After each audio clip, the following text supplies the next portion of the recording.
Sometimes anxiety isn't actually the problem, it's the message you're ignoring. And I know that might sound strange because when you feel anxious, the first thing you want is for it to stop. You want the thoughts to quieten down, your chest to feel lighter, your mind to slow down. But what if anxiety isn't there to harm you? What if it's there to get your attention?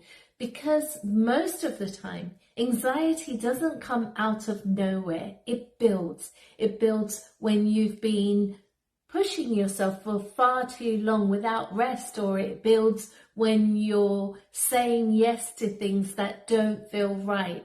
And it builds when you're carrying thoughts, worries, and pressure that you haven't stopped to process. And instead of listening to that signal, listening to what the triggers are, the symptoms are, and what habits you developed, most of us, what we do is the opposite. We distract ourselves, and distraction isn't a bad thing.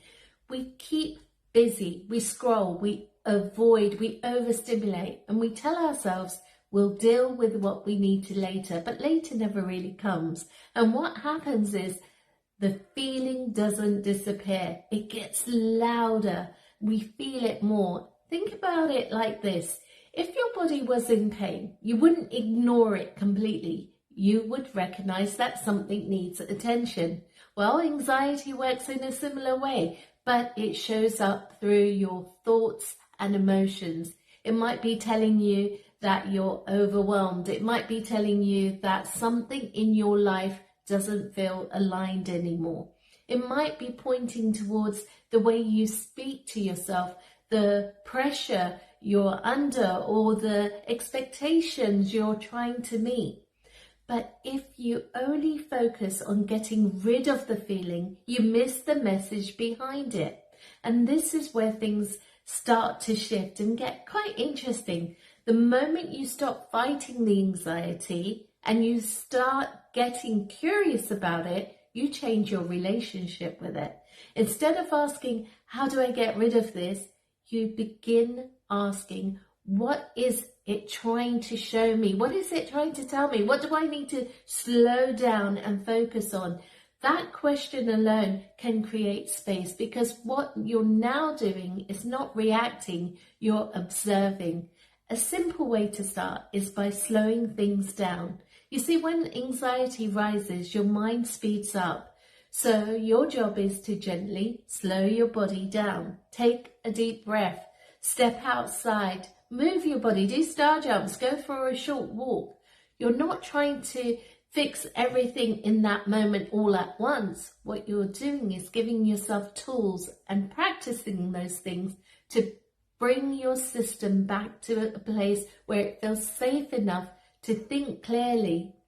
From that place, you can begin to notice what's really going on. And maybe you realize you've been putting too much pressure on yourself. Maybe you notice you haven't had a proper break in weeks. Maybe there's something you've been avoiding that you know needs your attention. And that's the message. And once you start listening to it, anxiety doesn't need to shout as loudly as anymore. It's not so predominant. You're able to manage it. And this doesn't mean anxiety disappears overnight, but it does mean that you're not working against it, but you're working with it. And it does mean you stop seeing it as something that is working against you. You start seeing it as something that is, in its own way, is trying to guide you back to balance. And that shift from fear to understanding is where real change begins. If this resonates with you and you want to understand your mind, your body, your patterns, and why anxiety shows up the way it does for you, my book, Fix Me, goes into this in much more depth and gives you practical ways to start changing it. You can find all the links in my bio below. Please subscribe and like.